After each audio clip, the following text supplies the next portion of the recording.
اور پاکستان کے لیے کتنی پریشان ہونے کی بات ہے، کیونکہ جب یہ کل خبر سامنے آئی تو ظاہر سی بات ہے پاکستانی جو فورن آفس کا ایک بڑا میئرڈ، ایک بڑا رسپانسبل ہم نے دیکھا رد عمل سامنے آیا ہے، لیکن پاکستان کی چونکہ اس وقت سرحدی طور پہ ایران کے ساتھ ہم منسلک ہیں، سو کیا ہمارے لیے کوئی تشویش کی بات ہے اس کے اندر، یا ہمیں اس میں جو پریشانی ہے وہ اس میں وزن ہے؟ دیکھیے ظاہر ہے جیسے آپ کہہ رہی ہیں پریشانی تو ہونی چاہیے اور ہے بھی، اس لیے کہ اگر مشرق وسطیٰ میں اس طرح کی ڈی اسٹیبلائزیشن ہوتی ہے اور ایک فل بلون ریجنل کانفلکٹ کی طرف وہ خطہ جاتا ہے تو اس کے اثرات یہاں پر بھی پڑیں گے. اور دوسرا ہے کہ اسرائیل اگر کوئی ملٹری ایکشن ایران پہ لیتا ہے تو ظاہر ہے جیسے آپ نے بھی کہا کہ وہ ہمارا ہمسایہ ملک ہے، اس کے اثرات ہمارے پہ بھی ہو سکتے ہیں. اس کے ساتھ ساتھ میں یہ بھی کہوں گی کہ معاشی فال آؤٹ بھی ہو سکتا ہے.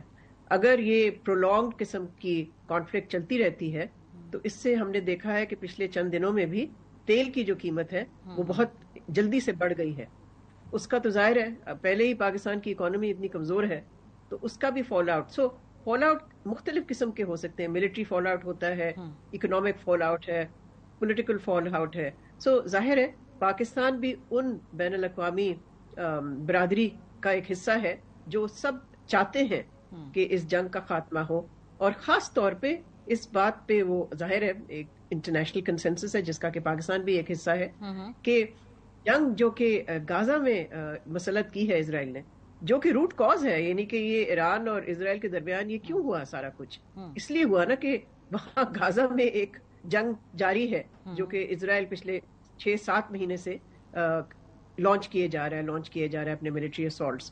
تو اس جنگ کو بند کرنا، سیز فائر ہونا، یہ بہت ضروری ہے اس وقت. اینڈ پاکستان کا ہمیشہ اس پہ ایک اصولی موقف رہا ہے جو کہ پاکستان نے آج بھی اپنی سٹیٹمنٹ میں ری ایٹریٹ کیا. جی، اور قومی متحدہ کے اندر جو سٹیٹمنٹس تھیں اس کے اندر بھی پاکستان نے اندر جو وہاں پہ جو پوری ریزولوشنز پاس ہوئی، پاکستان نے ایک بڑا فعال کردار نبھایا ہے. اس کے علاوہ اس وقت خاص طور پہ اس کانٹیکس میں جہاں پہ اسرائیل اور یہ ایران آلموسٹ آمنے سامنے کھڑے ہیں، غلطی کی گنجائش نہیں ہے، کوئی ایک قدم جو ہے وہ پورے خطے کو ایک ٹیل سپن کے اندر جھونک سکتا ہے. مزید کیا کر سکتے ہیں؟ اور پھونک پھونک کے تو ہمیں قدم رکھنا ہے، لیکن آپشنز کیا ہے اس وقت پاکستان کے پاس؟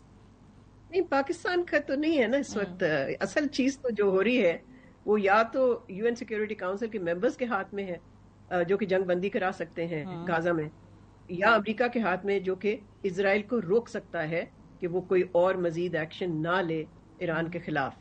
تو پاکستان تو ظاہر ہے it can continue to call for a ceasefire, it can continue to call for restraint وغیرہ وغیرہ جو پاکستان نے کیا ہے، بٹ بیونڈ دیٹ تو میرے نہیں خیال کوئی اور ایکشن ہماری طرف سے ہو سکتا ہے. But we are part of the OIC، اور اس وقت ایک کلیکٹیو مسلم رسپانس جو ہے فرام مسلم کنٹریز، ہاں اس کا حصہ ضرور پاکستان بن سکتا ہے.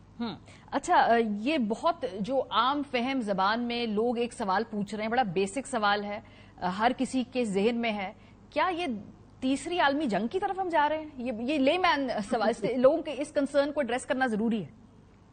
نہیں، عالمی جنگ کیسے ہو سکتی ہے؟ عالمی جنگ تو ہوتی ہے کہ سارے ملک، بہت سارے ملک انوالو ہو جائیں. یہاں تو کوئی بات نہیں کر رہا، میں نے تو یہ نہیں سنا عالمی جنگ کا، میں نے تو سنا ہے ریجنل کانفلکٹ کا، کہ آیا یہ جو لڑائی ہے یا جو تناؤ ہے، کشیدگی ہے، آیا وہ کسی قسم کے خطے میں پھیل نہ جائے، ایک جنگ نہ پھیل جائے خطے میں.